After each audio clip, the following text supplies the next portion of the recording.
America నుండి ఇండియాకి డబ్బులు పంపాలంటే ఇప్పటికీ ఆ పాత పద్ధతులేనా? అందుకే వచ్చేసింది మైపర్సు. Download now.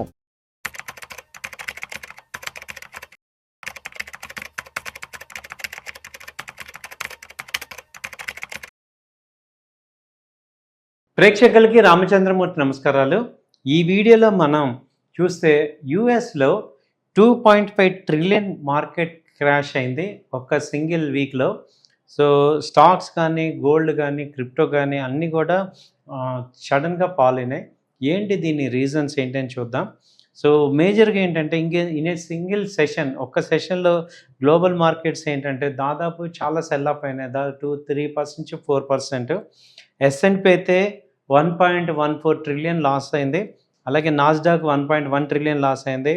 అలాగే గోల్డ్ కూడా షార్ప్ కరెక్షన్ వచ్చింది. 4,500 నుంచి ఇప్పుడు $4,100కి వచ్చింది.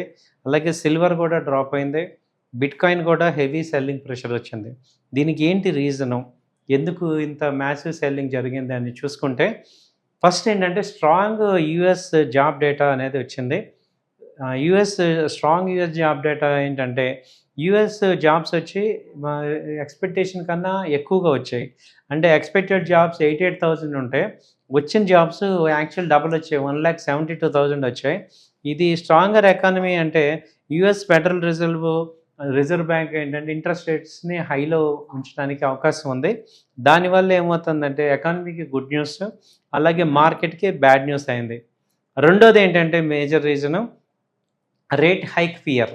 సో మార్కెట్స్ ఎప్పుడైతే జాబ్స్ కనుక స్ట్రాంగ్గా ఉంటాయో అప్పుడు ఏంటంటే పాసిబుల్ రేట్ హైక్ 2026లో ఛాన్స్ ఉంది అనేది ఫెడరల్ బ్యాంక్ రేట్ హైక్ పెట్టే ఛాన్సెస్ ఉంది. దీనివల్ల ఏమవుతుందంటే ఇంట్రెస్ట్ రేట్స్ పెరిగినప్పుడు బారోయింగ్ అనేది తగ్గిపోతుంటుంది, ఎక్స్పెన్సివ్ అయిపోతుంది. అంటే ఇంట్రెస్ట్ రేట్లు పెరుగుతాయి కాబట్టి లోన్ తీసుకోవటం అనేది కాస్ట్లీ అవుతుంది. దానివల్ల ఏమవుతుందంటే మార్కెట్లో లిక్విడిటీ తగ్గిపోతుంది. అలాగే రిస్కీ అసెట్స్ అన్నీ కూడా స్ట్రగుల్ అవుతుంటాయి. రిస్కీ అసెట్స్లో మేజర్గా వచ్చి స్టాక్ మార్కెట్స్, క్రిప్టో, గోల్డ్ ఇవన్నీ రిస్కీ అసెట్స్ అనమాట. మూడో మేజర్ రీజన్ ఏంటంటే ఇన్ఫ్లేషన్ స్ట్రాంగ్గా ఉండటం. ఇన్ఫ్లేషన్ వచ్చి 3.8% అలాగే ఉంది. అలాగే at that same time oil prices కూడా పెరుగుతున్నాయి. ఇప్పుడు ఎప్పుడైతే ఆయిల్ ప్రైసెస్ పెరుగుతున్నాయో మీకు అక్కడ ఇన్ఫ్లేషన్ ఇంకా పెరగడానికి ఛాన్సెస్ ఉంది.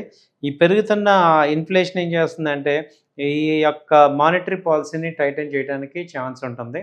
దానివల్ల ఏమవుతుందంటే మార్కెట్లో సడన్ ఫియర్ అనేది క్రియేట్ అవుతుంది. నెక్స్ట్ నాలుగో రీజన్ ఏంటంటే లిక్విడిటీ అనేది మేజర్గా ఉంది.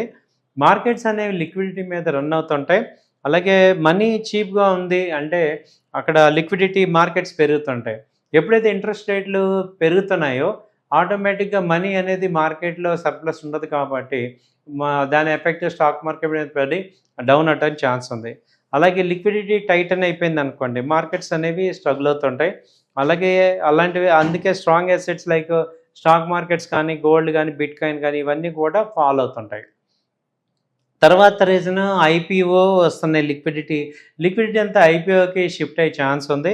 ఇప్పుడు కొత్తగా ఏంటి స్పేస్ ఎక్స్ కానీ, ఓపెన్ ఏఐ కానీ, ఆంథ్రోపిక్ కానీ ఇవన్నీ కూడా పెద్ద ఎత్తున ఐపీఓకి వచ్చే అవకాశాలు ఉన్నాయి. దీంతో ఏమవుతుందంటే మార్కెట్స్లో ఆల్రెడీ ర్యాలీడ్ ఉన్న ప్రాఫిట్ ఉన్న కంపెనీస్లో అందరూ కూడా ప్రాఫిట్ బుకింగ్ చేసుకొని క్యాష్ రిజర్వ్ పెట్టుకొని ఆ కొత్త ఐపీఓలో ఇన్వెస్ట్ చేయడానికి మార్కెట్లో పార్టిసిపెంట్ చూస్తారు కాబట్టి మార్కెట్ కరెక్షన్ అయ్యే ఛాన్స్ అయింది.